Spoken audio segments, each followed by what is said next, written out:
donc encore un petit moment entre nous à passer sur cet espace. Je vous souhaite la bienvenue, d'accord? L'espace de l'atelier de grâce, d'accord? La chaîne s'appelle Blue Grace. Et ici, nous allons continuer à discuter à propos du Deer Runner, d'accord? Dans la dynamique des flammes jumelles. Pour moi, il n'y a pas une question de croire, ça n'existe pas. Je ne suis personne pour dire que ça n'existe pas. Je ne suis personne pour dire que ça existe. Je sais que nous sommes dans un univers où on ne comprend pas tout, on ne sait pas tout, et où tout est possible avec le pouvoir créateur. Excusez-moi, j'ai dû couper. J'ai beaucoup d'interruptions ce matin, c'est assez marrant. Alors, je disais, oui, tout est possible dans l'univers, d'accord? Il y a vraiment des choses qu'on ne sait pas, des choses qu'on ignore, et il y a, je vais dire, cette chose, cette dynamique, cette relation qui est vraiment très, très différente de toutes les autres. Il y a, ça démarque le tout, d'accord? Toutes les relations qu'on a pu connaître jusqu'à présent. Et aussi, elle est vraiment différente. On ne peut pas le nier. Elle est vraiment différente. Et ça réveille quelque chose chez nous que les anciennes relations, d'accord, donc celles d'avant, ne réveillaient pas. Parce qu'on s'aperçoit que avant, on fonctionnait selon un schéma, une perception qu'on avait de l'amour, de ce qu'on nous a montré au niveau des relations, d'accord? Donc bien souvent, on répète le schéma de nos parents. Et dans cette relation, euh, au tout début, en tout cas au tout début, donc vraiment la phase qu'on appelle lune de miel, il n'y a pas de reproduction. C'est on vit.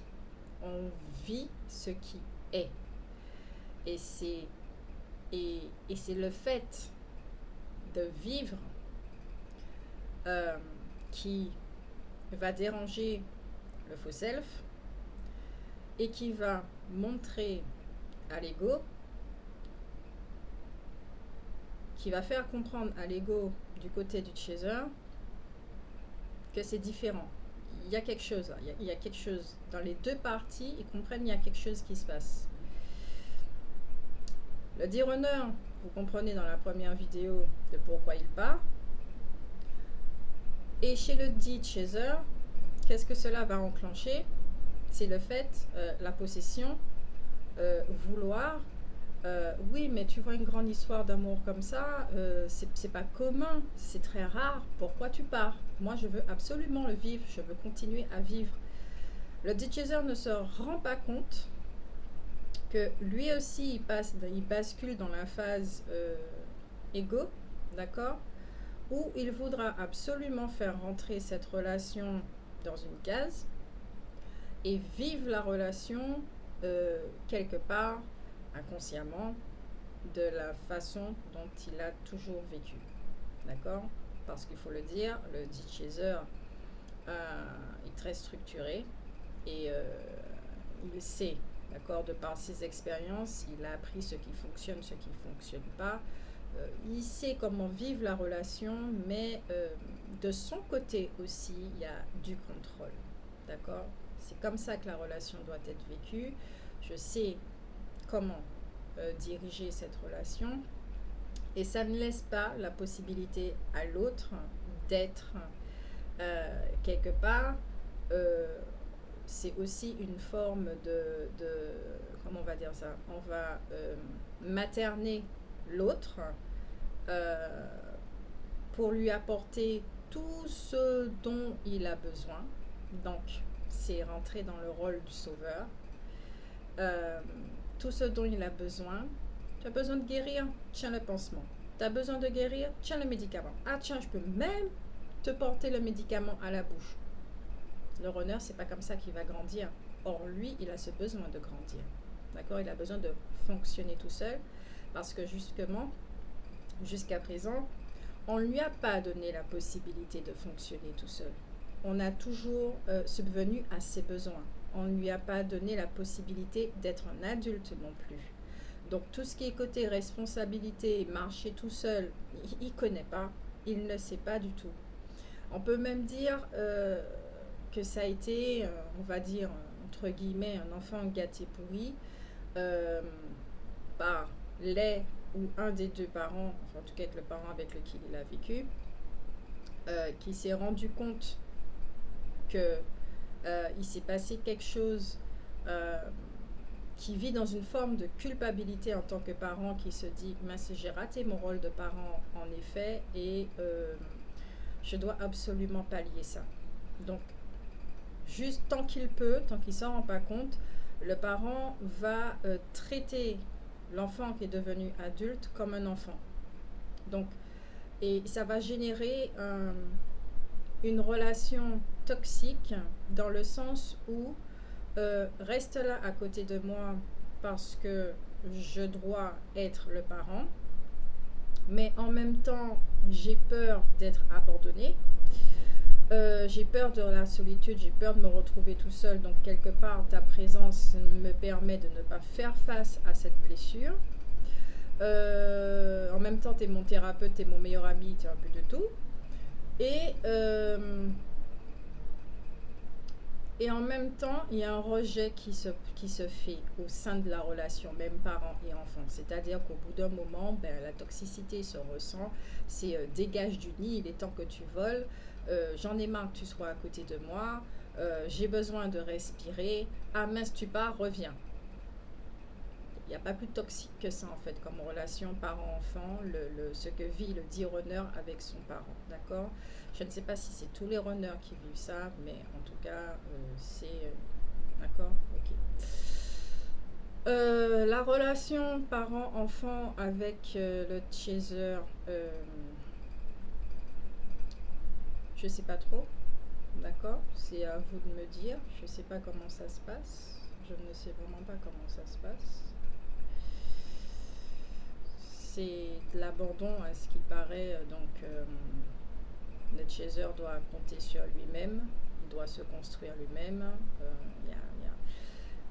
Ça se rapproche avec le D-Runner, mais c'est vécu d'une façon différente. Les deux gèrent la situation différente et les parents se comportent différemment avec. Voilà. Donc, vous comprenez que rien que là, au sein de la relation D-Runner avec son parent, c'est très toxique. Donc, la relation avec l'amour est toxique.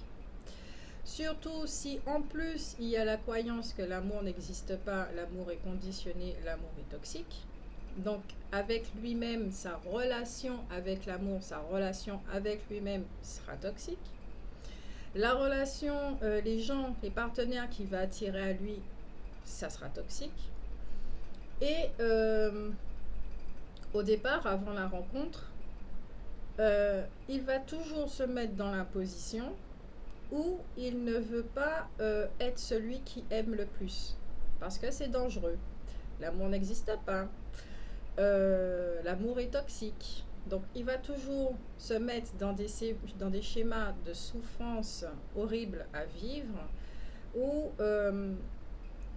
il aura toujours une forme de liberté, c'est-à-dire c'est moi qui te quitte avant. Je te rejette avant que tu me rejettes. Parce que pour moi c'est plus simple et ça va m'éviter de souffrir. Alors ça c'est un gros leurre, hein, d'accord. Peut-être que oui, il ne va pas souffrir au début et voire il ne va pas souffrir du tout parce qu'au niveau émotionnel, pouf, ça va se taire. Ça va se mettre en arrière-plan, mais ce qui se passe en fait, c'est une accumulation d'émotions qui ne sont pas traitées sur le coup, qui ne sont pas entendues, qui ne sera pas compris non plus, puisque même au niveau des relations émotionnelles, le parent fait en sorte de pallier. Il y a un truc qui fait que l'enfant d'E-runner ne peut pas construire son identité. Il n'a pas d'identité propre, tellement on subvient à ses besoins. Et ce qui crée justement le faux self, qui est en fait, dans ma compréhension à moi et lors de ma prise de conscience qui a été très violente, c'est une poubelle. C'est une poubelle. Et quand je dis une poubelle, excuse-moi, quand je dis, excuse-moi moi-même, quand je dis que c'est une poubelle, c'est un ramassis de toxicité. C'est du passé, une histoire, c'est une chose qui n'a aucun sens, qui n'a pas de structure et qui est sans cesse sur la défensive, sans cesse sur la réaction, et qui fait vraiment du mieux qu'il peut pour pouvoir survivre dans ce bas monde, parce que même si qu'il est au niveau de l'extérieur, il vit, il aura des relations, même si qu'il se sent terriblement seul, il ne pourra jamais construire, en tout cas avant la rencontre, et pendant la séparation aussi, de relations très fortes. Donc c'est-à-dire qu'il ne va jamais se dévoiler, ça sera des relations superficielles. Il ne va jamais s'ouvrir au niveau de l'intimité, il va s'approcher, il sera là, il va peut-être même offrir ses services, de conseils, de choses comme ça. Il va passer du bon temps, mais il ne va jamais construire, s'investir dans une relation. Il ne peut pas. Il ne peut pas. C'est pas possible. Au niveau, il peut s'oublier aussi dans les relations. Ça sera quelqu'un qui sera au niveau des addictions, mais étant donné qu'il fuit et il a besoin de son imaginaire pour fuir, une imagination débordante, c'est son refuge, dans sa fausse réalité où il se sent bien. Donc, pour partir aussi sur des plans supérieurs, retourner à la maison, il aura besoin d'addiction. Jusqu'à un moment donné, il va se rendre compte qu'il tourne en rond, qu'il ne se plaît plus là et qu'il est temps qu'il s'incarne. Vous voyez, c'est très long, hein, le processus du dire honneur. Et au niveau relationnel, avant la rencontre, comme je le disais, ça ne pourra pas s'investir. Même si qu'il est dans une relation, c'est la personne qui va donner le moins. D'accord?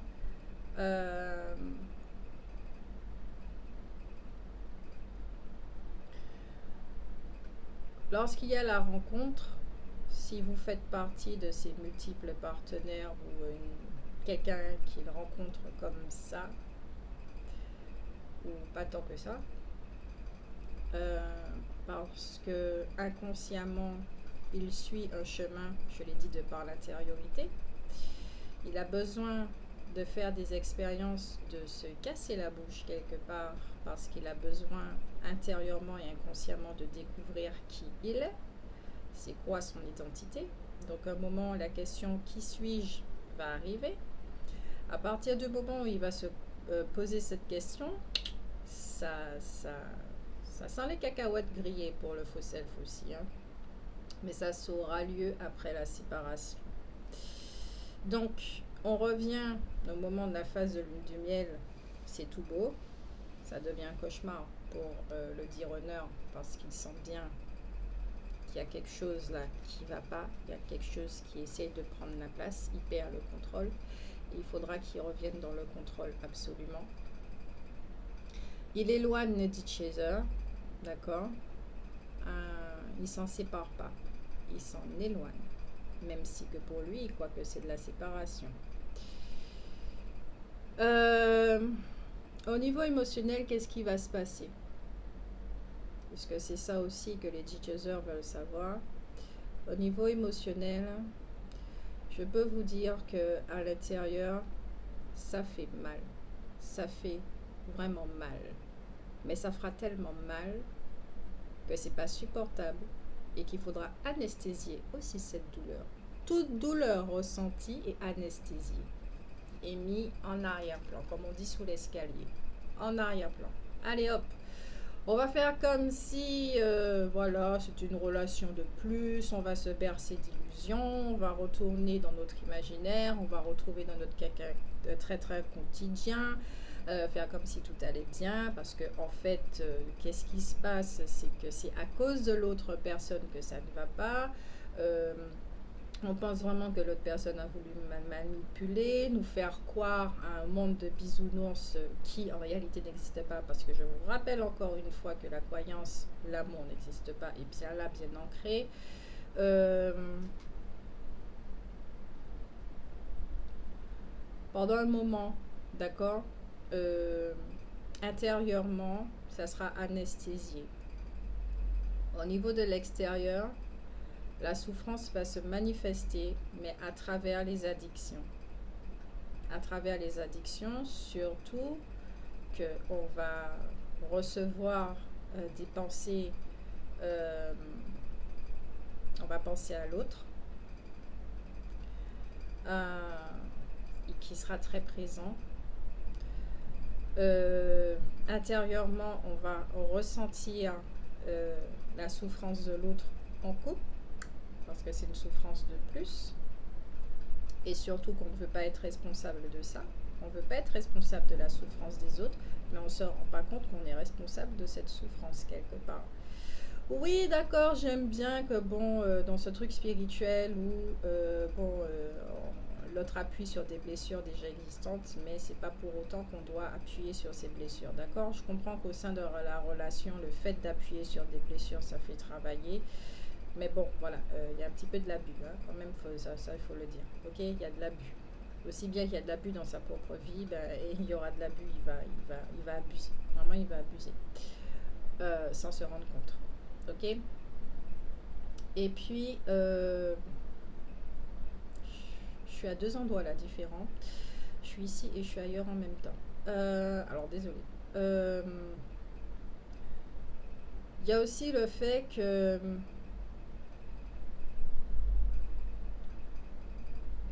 tout le travail qui se fait, il médite là-dessus, mais en arrière-plan. Ça va prendre du temps, puisqu'il ne veut pas voir. Le vrai soi, il est là. C'est la flamme là qu'on a, qui s'est réveillée pendant la lune de miel, qui ne peut plus être tue. On ne peut plus enfermer. Même si, au niveau de l'illusion, ben, on pense sincèrement qu'on l'a renfermée à nouveau, mais elle est là et elle murmure des choses et on n'a pas envie d'entendre ce qu'elle nous dit et elle continue de nous guider. C'est ça qu'on ne sait pas. Elle continue de nous guider et le faux self croit sincèrement que c'est lui qui fait des choix et qui fait que. Ok? Ça, c'est une illusion, mais voilà. Il est dans sa liberté, il pense sincèrement que l'autre est un manipulateur. Tout ce qu'il déteste chez lui, il pense que c'est l'autre. Il voit chez l'autre en fait. Vous connaissez l'effet miroir. Donc c'est clair qu'il va s'en éloigner. Et pour ceux qui papillonnent, c'est là que la partie intéressante arrive. Pourquoi ils papillonnent pendant la séparation? Ce besoin irrépréhensible de multiplier les partenaires. Dans ma découverte et de ce que j'ai pu voir aussi, pour certains en tout cas, on a besoin de retrouver euh, ce sentiment qui a été vécu pendant la relation, mais c'est inconscient. On essaye de remplacer l'autre, c'est inconscient. On a besoin de retrouver l'autre, on a besoin irrévocablement de manifester la relation, mais avec une autre personne, pas avec le chaser, parce que le chaser ne correspond pas à ce que le D-runner voudrait. C'est pas possible. Le D-chaser ici, il est ça, il me prend la tête, il me materne. Tout ce que je ne veux pas chez mes parents, il représente. Tout ce que je ne veux pas dans une relation, il représente. Tout ce qu'il représente chez un partenaire, je ne veux pas, donc je l'éloigne de moi. D'accord? Tout ce que vous lui montrez, il ne veut pas. L'effet miroir, il ne veut pas cet effet miroir. Donc c'est l'effet miroir qui rejette, c'est pas vous. Même si vous avez l'impression que c'est vous, mais c'est pas vous. C'est ce que vous lui montrez, d'accord? Et en plus, de par vos réactions aussi, puisque vous ne comprenez pas et tout, ça ne fait qu'amplifier ce besoin de s'éloigner. D'accord? Ça ne fait que renforcer ce besoin de s'éloigner parce qu'il a besoin de respirer. Il ne veut pas revivre une relation parent-enfant conflictuelle toxique. Il ne veut plus être rejeté, il ne veut plus être abandonné. Même si il est encore dans un relationnel très pervers, très négatif et toxique et qui ne se rend pas compte encore. Là, pour l'instant, il est juste vous, focalisé, vous, malgré tout. Et qu'il essaye justement de projeter cette relation non finie, non réalisée dans d'autres relations. D'accord? Il fait des projections de vous à travers les autres partenaires. Euh, vous allez me dire, mais oh là là, c'est un haut level là. Euh, il veut vous retrouver inconsciemment, il ne le sait pas encore. C'est vous qu'il cherche, il ne le sait pas encore, mais il pense trouver là ce qu'il cherche à travers d'autres partenaires. Et ces relations vont se casser la bouche, d'accord? Ces relations ne vont pas fonctionner. Les autres partenaires se rendent compte effectivement qu'il y a un problème. C'est pas eux véritablement qui sont aimés. Euh, Ils vont comprendre quelque chose, ça sera souffrant. C'est une forme de manipulation en même temps. C'est désolant. Et ils vont finir par partir. Euh, et là, à ce moment-là, ben, ça va appuyer encore plus sur la blessure du rejet, d'accord? Euh, et d'abandon également. Parce que quand on se fait rejeter, ben, on se fait quelque part abandonner aussi. Mais la blessure du rejet, d'accord, ça va fortement appuyer sur la blessure du rejet. Et le faux self sera de plus en plus en réaction. Il faut que ça arrive au summum, mais vraiment au summum, pour que l'individu en lui-même puisse voir cette chose-là qui prend le contrôle. Ok? Il faut que ça arrive au summum, au niveau de la souffrance. C'est pour certains, c'est comme ça que ça se passe. Donc, c'est pour ça qu'il ne faut pas lui... Je sais que c'est difficile, mais n'en voulez pas s'il a besoin de multiplier les partenaires. Parce que justement, vous n'êtes pas là pour appuyer sur la blessure du rejet. Parce que vous ne pouvez pas le rejeter, vous ne pouvez pas vous rejeter vous-même. Vous avez conscience de ça. Et c'est pour ça que vous ne pouvez pas dire stop, véritablement c'est fini. Même si vous tirez un trait, vous allez revenir. Vous êtes toujours au sein de la relation. Vous ne pouvez pas partir de vous-même. Vous comprenez? Vous ne pouvez pas vous abandonner. Vous ne pouvez pas vous abandonner. Et c'est pour ça qu'il y a l'attente que vous attendez l'autre. Parce que vous ne vous abandonnez pas vous-même. D'accord? Vous faites votre chemin, vous comprenez que vous vous aimez, vous comprenez plein de choses et vous ne voulez plus vous abandonner. Et le fait de ne pas vouloir vous abandonner, vous ne pouvez pas abandonner l'autre non plus. Et étant même si que l'autre vous rejette, parce qu'il continue de se rejeter, vous n'êtes pas là pour appuyer sur la blessure de rejet, vous n'êtes pas là pour le faire travailler. Il y a des personnes spécifiques qui ont ce rôle-là de le faire travailler, d'accord? Et lui aussi, de par sa façon de vivre au sein de la relation, ça apporte aussi aux autres personnes, d'accord? On s'entraide, même si l'expérience en elle-même peut être très douloureuse, on s'entraide les uns et les autres. Il va vivre ces relations-là jusqu'à un moment à l'intérieur, toujours à l'intérieur, c'est pas à l'extérieur, il va comprendre qu'il cherche sa yin, il cherche sa féminine.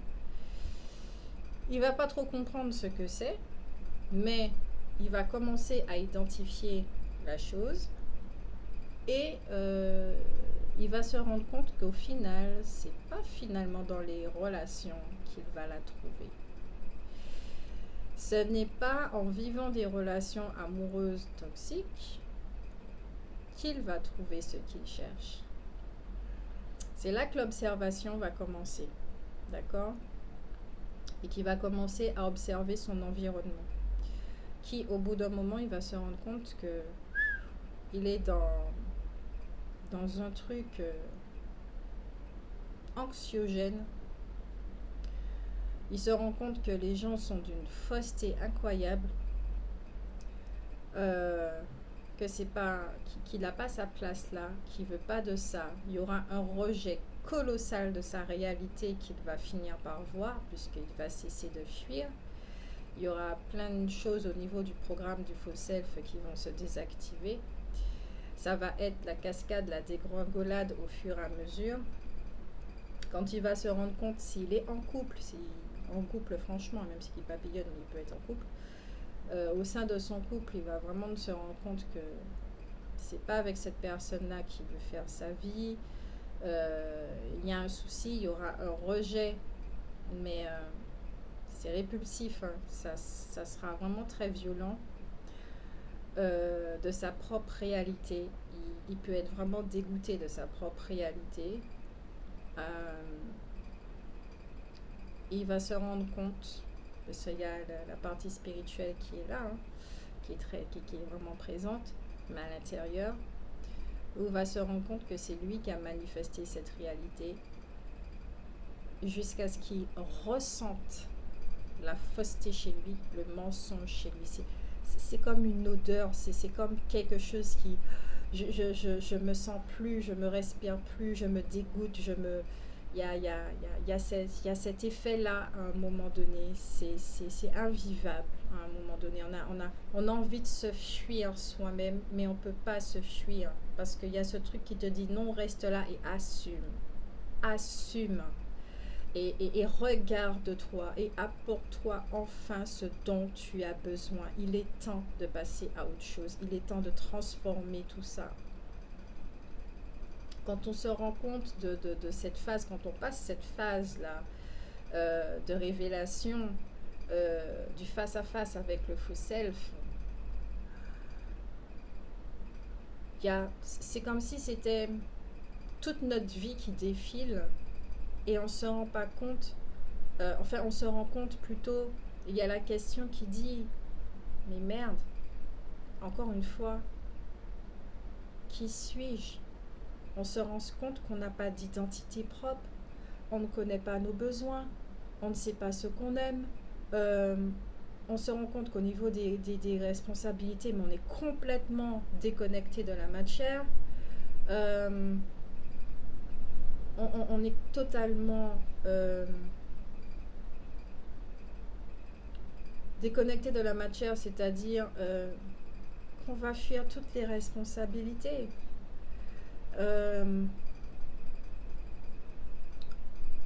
Qu'on a fui toutes les responsabilités, qu'on n'a pas voulu assumer, que c'était plus simple de partir au lieu de régler une situation, qu'on n'a pas voulu assumer non plus nos émotions, et toute l'avalanche d'émotions revient en même temps. C'est tout en un. Ça revient brutalement en une seule fois, et il faut assumer ça. Il faut rester là. C'est une volonté aussi de rester là, mais on est prêt à rester là à un moment donné, à y faire face, et ça dure un moment encore pour pouvoir arriver à cette acceptation, à cet accueil, et ensuite au pardon. Ça prend du temps, cette phase-là aussi. C'est vécu vraiment la dite nuit noire de l'âme, c'est en sombre, parce qu'on revient irrévocablement à ce moment du traumatisme. On y refait face, puisque l'avalanche d'émotions revient, et plus ça revient, ben, ça va au fond, au fond, au fond. C'est comme si on rentrait dans une pièce noire qu'on a voulu, la boîte de Pandore qu'on a évitée pendant un moment, d'accord, et subitement elle s'est ouverte, on ne sait même pas comment, et on se dit waouh, mais qu'est-ce qu'on fait avec tout ça, qu'est-ce qui se passe là, c'est quoi ce truc, et qu'on regarde à l'intérieur, c'est tellement laid, mais c'est tellement laid que notre squelette fuit avant notre corps physique. Notre âme, elle est là et elle regarde, et nous, tout ce qu'on voit avec nos yeux, c'est de la laideur. C'est de la laideur. Alors qu'en fait, au bout d'un moment, on comprend que ça fait partie aussi de la beauté. Excusez-moi. Désolée. Alors, comme je le disais,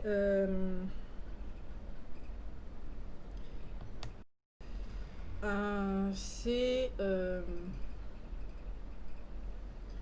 Faire face à la fausse identité pour pouvoir laisser la vraie identité émerger. Et c'est à partir de ce moment-là que le D-runner va apprendre à se connaître, à faire la différence entre ce qui est faux et ce qui est vrai. Et il va se rendre compte que toute sa vie a été basée sur du faux.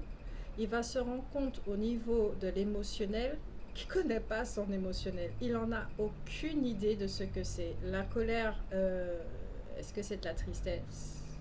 La tristesse et la colère. Bon, ok, il est joyeux, il n'y a pas de souci, mais la joie masque quoi finalement? L'émotionnel, il ne connaît pas. Vraiment, ça sera quelque chose à apprendre à connaître aussi. Euh, euh, il est très physique, il n'y a pas de souci avec ça. Il détient une force physique, bah, ça l'a aidé. Sa force mentale, il en a une aussi, mais qui à ce moment-là va être ébranlée, d'accord. Surtout quand le faux self va être virulent, mais c'est grâce à son mental qu'il pourra rester debout. C'est là qu'il va voir sa force mentale également. Il va se rendre compte de ce qui est faux et ce qui est vrai. Et ça, c'est très important. Pourquoi? Parce que c'est là qu'il va commencer à s'écouter. Écouter sa sensibilité. Écouter la partie intuitive. Tout ce qu'il a rejeté de lui-même, donc le vrai soi, il va commencer à l'écouter. À faire la part de différence, à comprendre sa vie, à comprendre qu'est-ce qui l'a mené jusqu'à ce moment-là où il est en pleine introspection et réflexion.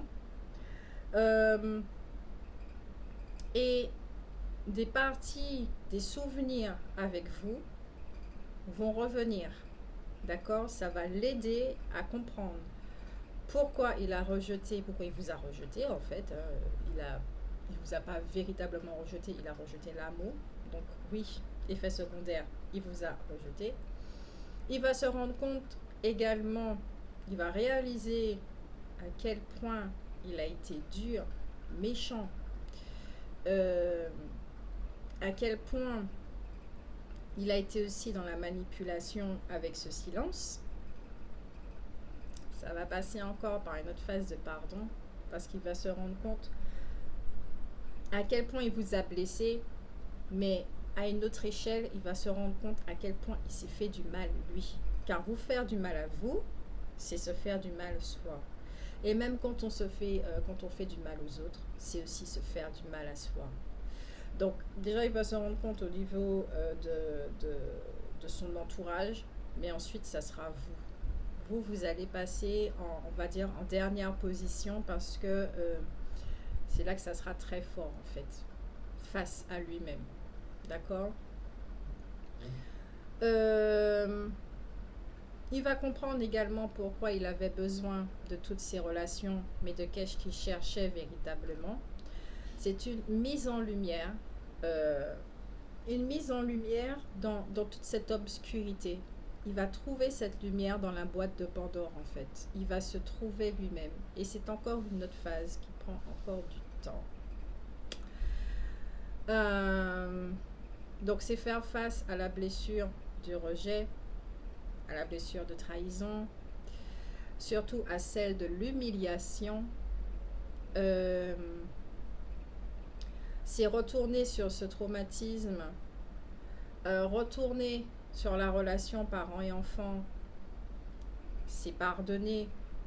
Et même des fois quand on voit que le parent lui-même il est dans un cycle perdu et qui ne se voit pas et qui ne se rend pas compte, c'est mettre des distances. Pas le rejeter, mais c'est mettre des distances pour pouvoir se protéger. Il va commencer à construire véritablement une réalité qui correspond à ce qu'il est. D'accord? Donc vous comprenez bien qu'il ne peut pas vous inclure pour l'instant parce qu'il a tout un travail à faire. Non seulement la réalisation de ce qu'il est, donc au niveau du faux self, de ce qu'il a fait, de ses choix, de ses actions, de tout, même de ses paroles, qui n'a jamais exprimé véritablement ce qu'il ressentait, ce dont il avait envie, qu'il était quelque part comme une carpette, hein. Oui, ça il faut le dire, qu'il a toujours voulu faire plaisir aux autres et qui s'est toujours fait passer en dernier, qui s'est totalement oublié parce qu'il ne se connaissait pas, il ne connaissait pas ses limites, il ne connaît pas son identité. Et tout ça, eh ben, ça sera fait sur plusieurs phases qui prendra du temps, je ne sais pas combien d'années. Il va apprendre à marcher tout seul. Son plus grand désir va se réaliser. D'accord? Et une fois qu'il va devenir adulte dans ce corps d'adulte, d'accord? Parce que ça reste toujours un enfant, hein, qui n'a pas grandi, voilà, qu'on l'a empêché de grandir. Une fois qu'il va devenir adulte, qu'il va se sentir prêt à assumer ce qu'il est, à assumer cette relation et à avancer vers vous avec un cœur grand ouvert parce que c'est ce que vous méritez, là, il va retourner vers vous. Du côté du chaser, il faut le dire, il faut en parler. S'il y en a des D-runners qui écoutent, la chose est que il y a tellement d'incompréhension, de manque d'information. Le runner ne parle pas, il partage pas les choses, il est flou. Il revient pas comme si c'était un self-service là. Pour le dit chaser qui se respecte, qui apprend l'amour, etc., etc., mais c'est de l'irrespect total. Qui, au final, est dans cette relation, dans cette réaction de rejet également de la relation, puisqu'il y a le doute, qui va et qui vient et qui danse aussi. Qui sera dans un rejet, je veux plus de lui, parce que j'ai trop souffert, je pose des limites, j'en ai marre. Je veux plus de lui, je veux plus avoir de ces nouvelles qui disparaissent dans ma vie là parce qu'il m'amène que de la merde et qui en plus je dois faire tout le travail, je dois en plus aussi souffrir, passer dans une machine à laver pour lui l'aider et puis en une fraction de seconde il va faire se réveiller comme ça et puis arriver comme le beau prince charmant. Donc il y a énormément de D-chasers qui sont dans le rejet inconsciemment. Et qui vont continuer leur vie, qui vont rencontrer quelqu'un, peut-être que ça va fonctionner, peut-être que ça va pas fonctionner, mais en tout cas les prochaines relations qu'elles ont également après la séparation, ça va les aider à se voir, à travailler sur elles, comme pour le D-runner, et que au bout d'un moment elles vont trouver la paix, elles vont faire la paix avec elles-mêmes. Elles vont pardonner au runner quand elles soit pour continuer en paix, de ne plus garder cette rancœur là en soi, parce qu'elles vont finir par comprendre aussi que si le runner est comme ça, ben on peut rien faire pour lui, c'est lui qui doit se démerder, se dépatouiller tout seul. Le rôle de sauveur est désactivé. On reprend, entre guillemets, le contrôle de sa vie. Notre attention n'est plus focalisée sur l'autre, ce qui permet au D-runner de se voir également. Et le D-chaser continue sa route. Il y a aussi une notion très importante à comprendre. C'est que tant que le D-chaser a son attention portée sur le D-runner, ce n'est pas qu'une simple attention. C'est toute son énergie, toute sa présence qui est auprès du runner. Pourquoi le runner va travailler sur lui-même, même si qu'il le fait, mais à son échelle, à sa façon, inconsciemment également. Pourquoi va-t-il travailler? alors qu'il a le chaser là avec lui. D'une certaine façon, énergétiquement, il ressent le dit chaser comme une sorte de fantôme, d'énergétiquement, il ressent sa présence. Il n'y a pas de séparation pour lui. Il ressent la présence. C'est quand le G-Teaser se centre, ancré et est dans sa vie, que le manque va se ressentir de l'autre côté. Ça va le pousser, non pas à venir vers vous, mais à se trouver lui-même, à prendre son identité, à, à faire la différence entre le faux self, la fausse identité et ce qu'il est véritablement. C'est quand vous lui accordez, vous lui donnez tout son espace qui est légitime, vous ne prenez plus toute la place qu'il va faire le travail sur lui. D'accord? Le véritable travail qui est la dissociation entre le faux self et le vrai soi.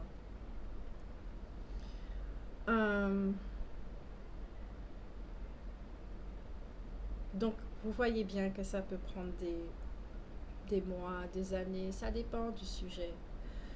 Ça dépend de plein de facteurs. Savoir ce qu'ils pensent, je vois pas l'intérêt. Savoir ce qu'ils pensent de vous, ben, je vois pas l'intérêt non plus. Ça démontre aussi une manque de confiance en soi qu'il faut travailler, puisque le G-Chaser a besoin de réponse. Il a besoin de réponse. Tu as ressenti ça? Ok, puisque tu as ressenti ça, ça veut dire que je peux valider mon propre ressenti. Est-ce que tu es au courant? Est-ce que tu sais? Il a besoin de réponse, il pose des questions, le chaser. Ça démontre un manque de confiance en soi. Et le fait que le D-runner soit dans le silence également, il ne peut pas répondre parce qu'il n'a aucune notion de son émotionnel. Mais qu'est-ce que l'autre me raconte là?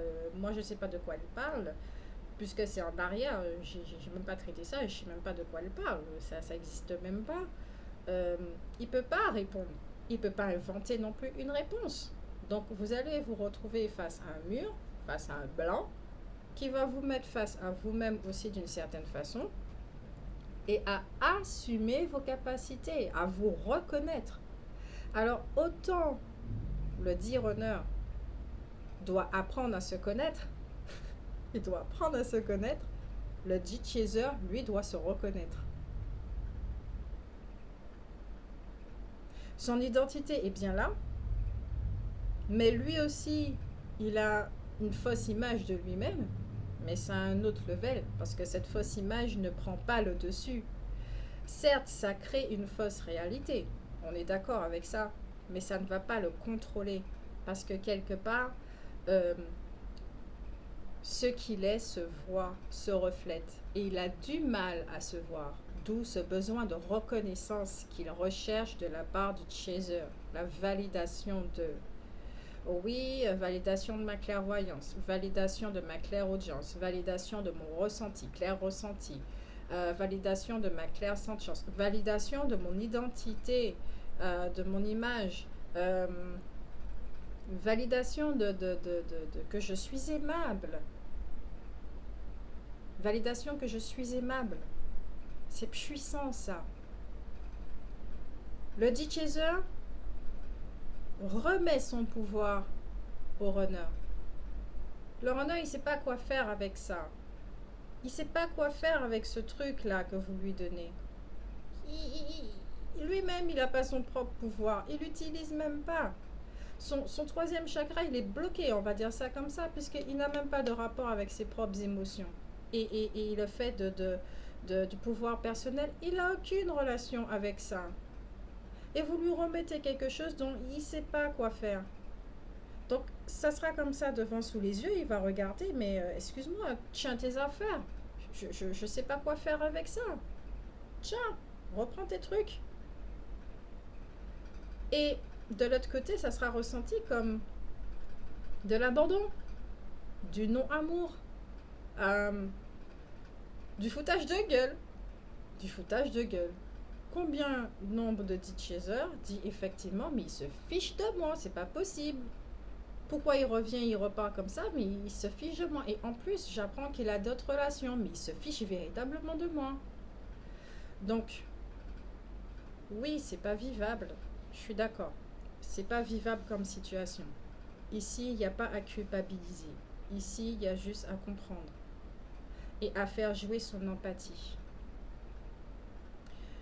Là, ce que je vous explique, c'est pas une histoire de rester dans la relation, c'est pas une histoire d'attente, c'est pas une histoire d'espoir, d'accord? C'est occupez-vous de vous. Occupez-vous de vous, reconnaissez-vous. Et à partir de ce moment-là, vous allez trouver votre indépendance. On retrouve notre indépendance. Ensuite, c'est l'affirmation de soi pour le chaser. Et quand il s'affirme, il brille. Et quand il brille comme un phare, le runner ne peut pas détourner son regard. Il ne peut pas détourner son regard. Il voit ce phare au loin. Même si qu'il est sur la planète Terre et que vous êtes dans une autre dimension, il voit cette lumière.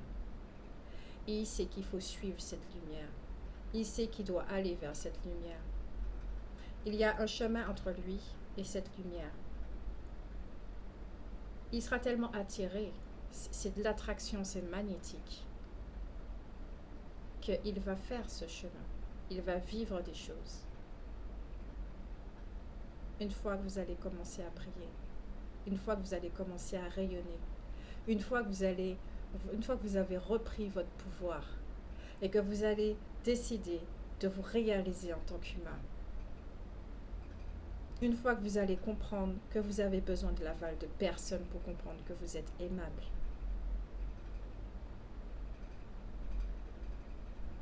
et ça ne sera pas que lui qui sera attiré par vous,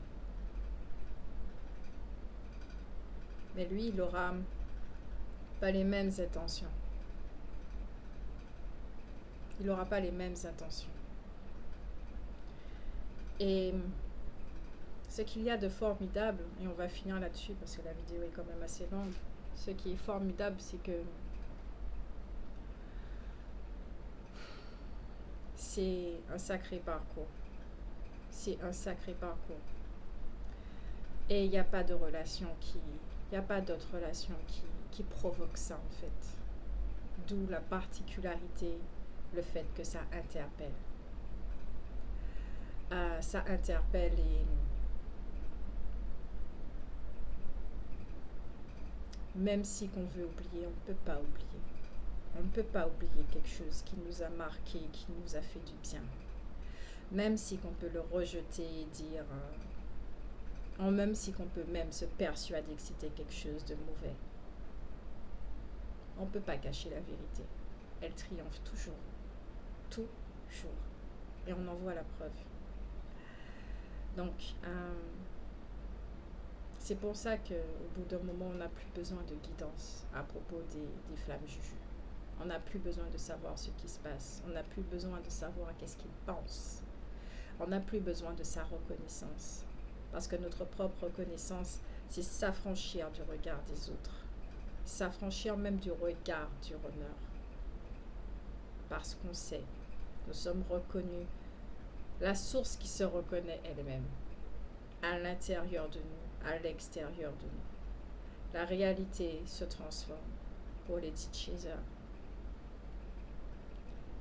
Et pour le runner, ma foi, arrivera ce qui arrivera au moment où il sera prêt. Il faut être prêt pour faire face à ça. Vous, on ne vous a pas dit, bon, écoutez, le 20 octobre, vous allez vivre ça, on ne vous a pas dit ça, on ne vous a pas préparé. Disons que vous n'avez pas eu un planning bien structuré. Si vous avez vécu ça, là, allez, coup après coup comme ça, vous n'avez même pas eu la possibilité de respirer, enfin, des petites vacances, mais quoi, 1 heure de souffle, même voire 1 minute, et puis bim, une autre expérience qui arrive, là, c'est, vous avez pris des coups, on va pas dire le contraire. Les chasers ont pris des coups. Les chasers, parce que vous avez une force. Vous dégagez une force. Et comme je l'ai dit dans une autre vidéo, quand j'étais adolescente, j'ai un ami qui m'a dit, 12-13 ans, il y a un ami qui m'a dit, Grace, tout ce que tu vis comme expérience, c'est que tu es capable de le vivre. Donc, prends conscience de ta force. C'est elle qui t'aidera à vivre les choses.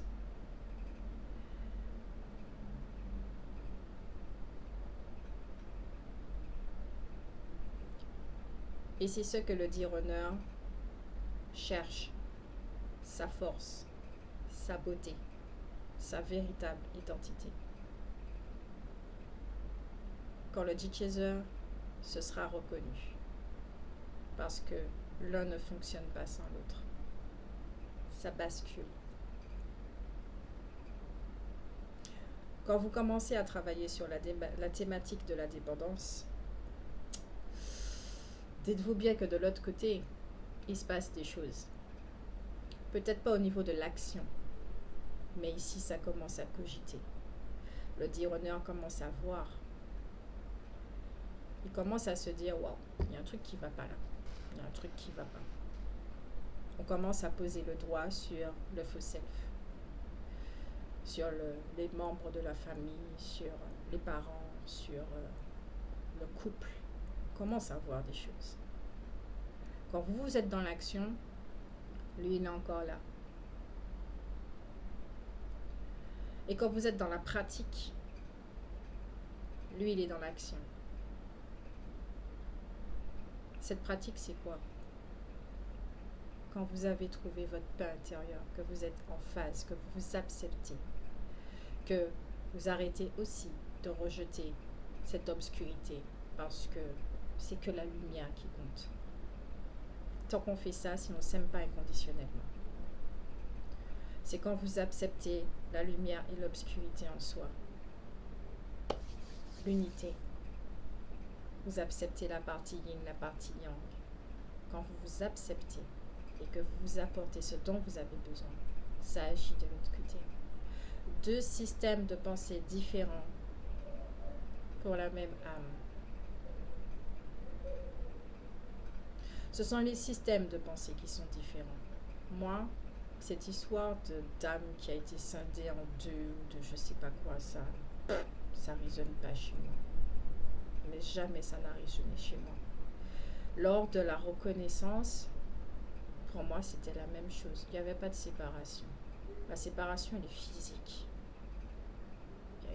On ne peut pas couper une énergie. Il faut m'expliquer. Hein. Attendez, je vais prendre des ciseaux là, parce qu'il faut arrêter un petit peu le délire. J'ai jamais vu quelqu'un couper du vent. Hein.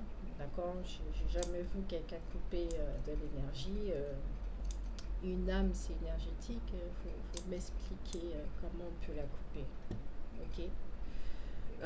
On croit ce qu'on vit. Il n'y a pas de souci avec ça. Dans mon esprit scientifique et tout le reste, je peux pas. Il y a des choses que je peux pas. D'accord? Ça tilte pas chez moi, donc forcément, je ne vais pas adhérer à cette croyance. La dépendance aussi aux croyances. La dépendance à...